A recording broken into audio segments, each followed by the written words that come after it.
మీరు కనుక first time మా ఛానల్ చూస్తున్నట్లయితే లైక్ చేయండి, షేర్ చేయండి, కామెంట్ చేయండి. Please subscribe. మేము అందించే లేటెస్ట్ వీడియోల నోటిఫికేషన్ కోసం పక్కనే ఉన్న బెల్ బటన్ని ప్రెస్ చేయండి.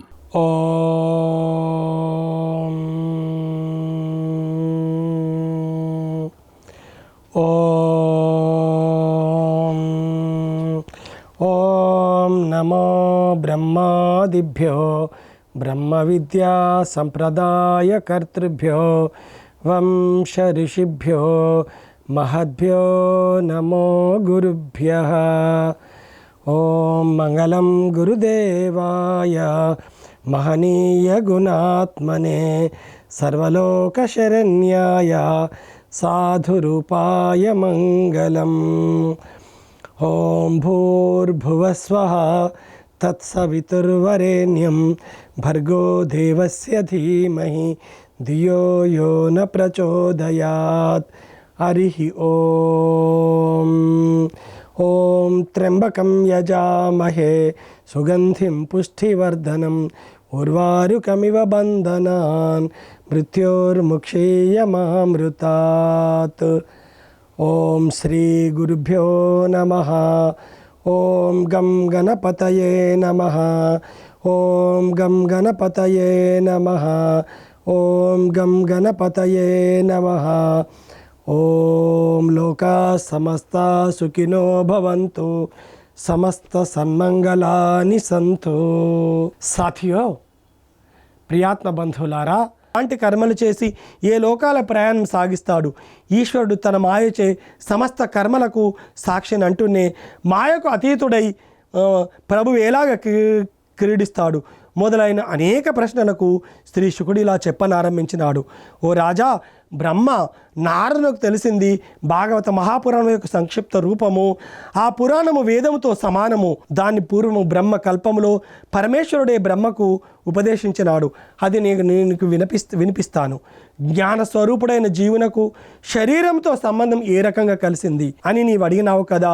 అది అంతటా వ్యాపించి ఉన్న ఈశ్వరుని మాయా ప్రభావము, నారాయణుని యోగా మాయా ప్రభావం చేత జీవుడు పంచభూతాలతో కూడిన దేహంతో సంబంధం కలవాడు అవుతాడు. క్రమంగా బాల్య, కౌమార, యౌవన దశలు పెంచుతాడు. సంసార మాయలో బద్ధుడవుతాడు. ఇలాగా బద్ధుడైన జీవునికి భగవంతుని మీద భక్తితో ముక్తి ఎలా కలుగుతుంది అని కదా నీ ప్రశ్న. ప్రకృతికి పురుషునికి అతీతమైన బ్రహ్మస్వరూపాన్ని ఎప్పుడు జీవుడు తీవ్రంగా ధ్యానిస్తాడో అప్పుడు మోహం నుండి విడుబడతాడు. అహంకార మమకారమయమైన సంసారం నుండి ముక్తి పొందుతాడు. జీవుడు ఈశ్వరుడు ఇద్దరు శరీరదారులైనప్పుడు ఈశ్వరుని యందు భక్తి కలిగి ఉంటే జీవునికి ముక్తి ఎలా సిద్ధిస్తుంది అని సందేహం కదా. అవిద్యకు లోనైన వాడు జీవుడు. అందుచేత అతడు కర్మను అనుసరించి సంప్రాప్తించిన దేహాన్ని ధరిస్తాడు. ఆ దేహము మిథ్యారూపమైనట్టుది. భగవంతుడు యోగమాయచో కూడి ఉన్నాడు. తన యోగా ప్రభావం చేత తన ఇష్టానుసారము జ్ఞానమయమైన లీలా శరీరాన్ని కల్పించుకుంటాడు. అందుచేతనే మోక్షాన్ని సాధనమయమైన జ్ఞాన సముపార్జనకై తపోమయమైన జీవితాన్ని భగవంతుడు బ్రహ్మతో చెప్పినాడు. బ్రహ్మ శ్రద్ధతో తపస్సు చేసి పరమేశ్వరుని ఆరాధించగా ఆయన తన జ్ఞానానంద స్వరూపాన్ని బ్రహ్మకు చూపి ఈ విషయం చెప్పినాడు. అందుచేత జీవునకు భగవతి భక్తి తప్పకుండా మోక్షమిస్తుంది. ఈ విషయములో నీకు సందేహం తీరిపోతుంది. ప్రియాత్మ బంధువులారా, ఆ యొక్క శుకబ్రహ్మ ఈ విధంగా ఆ యొక్క పరీక్షణ్ మహారాజుకు బోధిస్తుంటే ఆ పరీక్షణ్ మహారాజుకు సందేహాలు కలిగినాయి. సందేహము కూడా నివృత్తి చేసుకోవాలని ఆ యొక్క శుకబ్రహ్మను ఈ విధంగా అడిగినాడు. పరిప్రశ్నేనా అంటే, ఓ పరమాత్మ, ఓ శుకబ్రహ్మ, ఈ విధంగా నాకు ఎన్నో సందేహాలు ఉన్నాయి. ఈ సందేహాలు ఇవన్నీ కూడా నా యొక్క సందేహాలని నీవు నివృత్తి చేయవలసిందిగా నేను ప్రార్థిస్తున్నాను అని ఆ యొక్క శుకబ్రహ్మ యొక్క పాదాలను ఈ యొక్క పరీక్షణ్ మహారాజు అనంతమైనటువంటి అభిమానంతో అనంతమైనటువంటి విశ్వాసంతో అడుగుతున్నాడు. తండ్రి, ఈ యొక్క జీవుడు ఉన్నాడు, దేవుడు ఉన్నాడు. ఈ దేవుడు ఈ జీవుడు ఇద్దరు కూడా మానవ రూపం ధరించిన తర్వాత జీవుడు ఎలా జీవుడవుతాడు, దేవుడు ఎలా దేవుడవుతాడు అని ప్రశ్నిస్తుంటే ఆ యొక్క శుకబ్రహ్మ చెప్తుంటాడు, నాయనా పరీక్షణ్ మహారాజా, ఈ యొక్క దేవునికి తాను ఇంతకుముందు ఏ జన్మ ఎత్తింది, ఇంతకుముందు ఏ విధంగా దుష్టులను సంహారం చేసింది, ఇదివరలో ఎన్ని జన్మల మట్టుకు తాను జన్మెత్తింది కూడా దేవునికి తెలుస్తుంది, జీవునికి తెలియదు. ఏ విధంగా కొన్ని జన్మల యొక్క సారాంశాన్ని దేవుడు గుర్తుంచుకుంటాడు, జీవుడు గుర్తుంచుకోడు. తపశక్తి చేత ఈ యొక్క దుష్ట కర్మల నుండి విముక్తి కావడం చేత జీవుడు కూడా దేవునికి సన్నిహితుడైపోతాడు, జీవుడు కూడా దేవునిలో లీనమైపోతాడు, జీవుని కూడా పరమాత్మ అంశమవుతాడు. ఓ పరీక్షిత్ మహారాజా, ఈ విధంగా పరమాత్మ యొక్క సాన్నిహిత్యం చేత, పరమాత్మ యొక్క సాహచర్యం చేత, పరమాత్మ యొక్క అభిమానం చేత, పరమాత్మ యొక్క లీలలను మనం పూజించుట చేత, పరమాత్మ యొక్క లీలలను మనం శ్రవణం చేయుట చేత మనము కూడా పరమాత్మ అంశాన్ని చేరుతాము అని ఆ యొక్క శుకబ్రహ్మ ఈ యొక్క పరీక్షిత్ మహారాజుకు బోధిస్తుంటే, ఆ యొక్క పరీక్షిత్ మహారాజు శ్రవణం అనేటువంటి నవవిధ భక్తుల్లో ఆయన కూడా తన్మయత్వంతో తోటి ఇంకా కూడా ఆ యొక్క శుకబ్రహ్మ చెప్పేటువంటి యొక్క లీలలను ఇంకా కూడా వింటున్నాడు. సాథియో, కల్పారంభంలో ఒకనాడు బ్రహ్మదేవుడు తన నివాసమైన పద్మానికి మూలమేమిటో తెలుసుకోగోరి జలములో ఎంత వెదికినా కానరాక విసిగి వేసారి వచ్చి పద్మంలోనే ఆసీనమైనాడు. జగత్తును సృష్టించాలని సంకల్పం వచ్చింది. గతించిన కల్పంలో తాను చేసిన సృష్టి పరిజ్ఞానం గుర్తురాక ఆలోచన చోతక చింతాక్రాంతుడైనాడు. జడత్వం ఆవేశించినది. ఆ సమయంలో జలమధ్యం నుండి స్పష్టంగా తప తప అనేటువంటి శబ్దము వినవచ్చినది. ఆ శబ్దాన్ని ఎవరో ఉచ్చరించినారో తెలుసుకొని అంతటా వెతికి ఎవరిని కానరాక మళ్ళీ పద్మాసనుడై ఆలోచించగా తపస్సు చేయమని తనను ఆ శబ్దం హెచ్చరించినట్లు స్ఫురించినది. వెంటనే ప్రాణాయామం ప్రారంభించి ఇంద్రియాలను స్వాధీనపరుచుకొని మనసును ఏకాగ్రమనుంచుకొని 1000 దివ్య సంవత్సరాలు ఘోర తపస్సు చేశాడు. ఆ తపస్సుకు విశ్వము వేడెక్కింది. శ్రీహరి ప్రసన్నుడై బ్రహ్మకు ప్రత్యక్షమైనాడు. సాథియో, ఆ యొక్క సృష్టి కంటే ముందు బ్రహ్మదేవుడు ఈ భూమి మీద అవతరించినాడు. భూమి మీద అవతరించిన తర్వాత తనకు సృష్టి చేయాలనేటువంటి సంకల్పం అనేది ఆ యొక్క బ్రహ్మదేవునకు కలిగింది. బ్రహ్మదేవులకు కలిగిన తర్వాత ఆయన సృష్టి పరిజ్ఞానం ఎలా చేయాలా అనేటువంటి విషయాన్ని తన మదిలోనే ఎన్నో సంశయాలకు గురి అవుతాడు. సంశయాలకు గురి అయిన తర్వాత ఆ సమయంలో ఒక జలములో ఒక పద్మము అనేది ఉన్నదన్నమాట. ఆ పద్మము దగ్గర ఆయన ఆసీనుడైనాడు. ఆసీనుడైన తర్వాత కూర్చున్న తర్వాత ఆ యొక్క బ్రహ్మదేవునికి నాయన తపస్సు చేయండి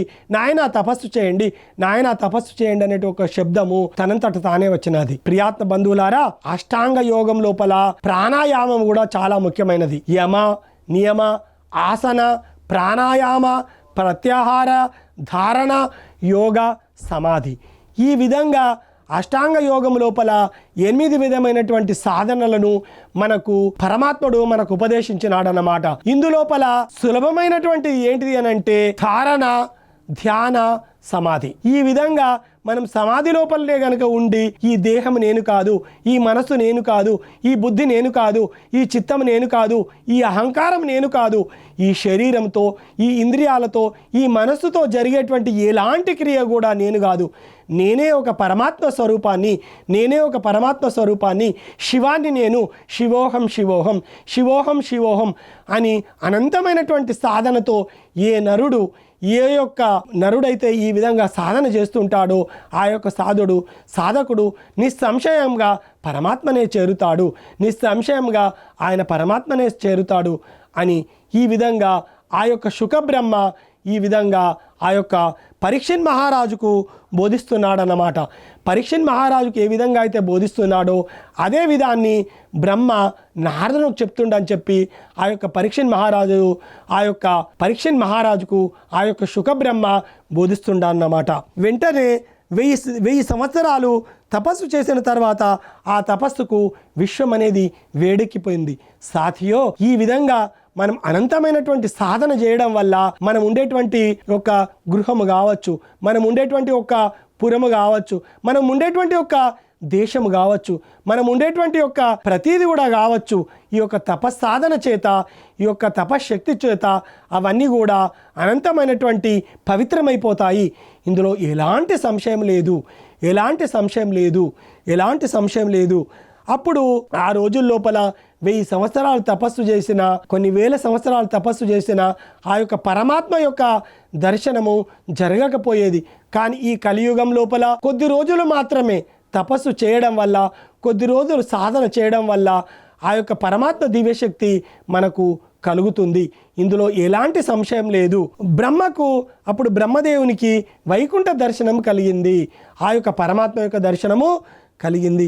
అక్కడ కాల ప్రభావం లేదు, ఆ వైకుంఠంలో కాల ప్రభావం అసలే ఉండదు. అన్ని లోకాల కంటే ఆ వైకుంఠపురం కూడా అత్యుత్తమమైనది, సమస్త దేవతలు కూడా ప్రస్తుతించదగినది. అక్కడ లోభము, మోహము, భయము, వాత్సల్యము, అభిమానము, కామము, క్రోధము, మరల జన్మించాలా అనే విషయం కానీ జనన మరణ రూపమైనటువంటి పరంపర కూడా అక్కడ దరిచేరవు. అక్కడికి వెళ్ళినటువంటి వారు తిరిగి రావడం అంటూ కూడా ఉండదు. అలాంటి అనంత తేజో విరాజితమైన వైకుంఠపురాన్ని సరోజ సంభవుడు దర్శించినాడు. అక్కడ భవనాలు, విమానాలు దివ్యమణి కాంతులతో దేదీప్యమానంగా తేజరిల్చు సూర్యకాంతిని మించి ఉంటాయి. అక్కడ కల్పవృక్ష పవనాలు ఉంటాయి. అక్కడి పక్షులు సదైవం కేశవుని కంటే పరదైవం లేదు, విష్ణుమయం మంగళం మధుసూదన పద్మాక్ష జయము జయము అని పలుకుతుంటారు.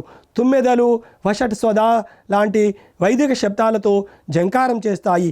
ఈ విధంగా వైకుంఠము వైభవోపేతంగా దివ్యమంగళ లీలా విలాసాలతో సుందరంగానున్నది. ఓ పరీక్షిన్ మహారాజా, ఈ విధంగా వైకుంఠం లోపల ఉండేటువంటి పక్షులు కూడా ఆ శ్రీమన్నారాయణ్ణి స్మరిస్తాయి. వైకుంఠం లోపల ఉండేటువంటి ప్రతి ఒక్క భవనాలు కానీ విమానాలు కానీ దివ్య కాంతులతో విష్ణునామ స్మరణ చేస్తాయి. ఆ వైకుంఠంలో మంగళం మధుసూదన అనేటువంటి నామస్మరణ చేస్తాయి. తుమ్మెదలు కూడా మంగళం మధుసూదన, మంగళ విష్ణుదేవ అనేటువంటి స్మరణ చేస్తాయి. సునందుడు, నందుడు, అర్హనుడు, ప్రబలుడు మొదలైన వారు ఆ పరమేశ్వరుని సేవిస్తుంటారు. వాళ్ళంతా విష్ణు వలె నీలదేహులు, పీతాంబరదారులు, రత్నాభరణ భుజకీర్తులు, నిత్య యౌవనంతో నిగనిగలాడేవారు, శ్రీహరి రూపదారులు. ప్రియాత్మ బంధువులారా, ఆ పరమాత్మను సేవించేటువంటి భగవద్భక్తులు ఎవరైనా కావచ్చు, సాధకులు ఎవరైనా కావచ్చు,